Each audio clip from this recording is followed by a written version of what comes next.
నేను మొండిగా తప్పుదారిలో వెళ్తుంటే వద్దని వారించింది, వాదించింది. అంతేగాని నువ్వు వెళ్ళడానికి వీలేదని గట్టిగా నిలదీసుంటే, నాకు ఎదురు తిరుగుంటే తను మాట వినేవాడేమో. చిన్నపిల్లడు మట్టి తింటుంటే తల్లి తప్పని చెప్పడమే కాదు, మట్టి తినకుండా చేతులు కట్టేయాలి. అలా చెయ్యకపోవడం తప్పు తంది కదా. చివరికి నేనే ఓడిపోయాను, తనే గెలిచింది. మా ఒప్పందం ప్రకారం వదిలేస్తా అన్నాను. అంటే తను సాధించిన విజయాన్ని వదులుకోవడానికి సిద్ధపడింది, కానీ కాపురాన్ని వదులుకోవడానికి ఇష్టపడలేదు.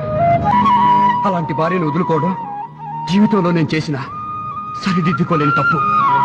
పెళ్ళాం తప్పు చేస్తే ఏ మొగుడు ఊరుకోడు, అలాగే మొగుడు తప్పు చేస్తే ఏ పెళ్ళాం కూడా ఊరుకోకూడదు. నేను చేసిన తప్పు ఇంకెవరూ చేయకూడదని చెప్తున్నాను. నా టెంపో, అహంకారం, అత్యాశ, పొగరబోతాను, పతను. తనది సంస్కారం. ఆ సంస్కారానికి తల ఉంచి నమస్కరిస్తున్నాను. ఇంతమందిలో నన్ను క్షమించమని అడుగుతున్నాను.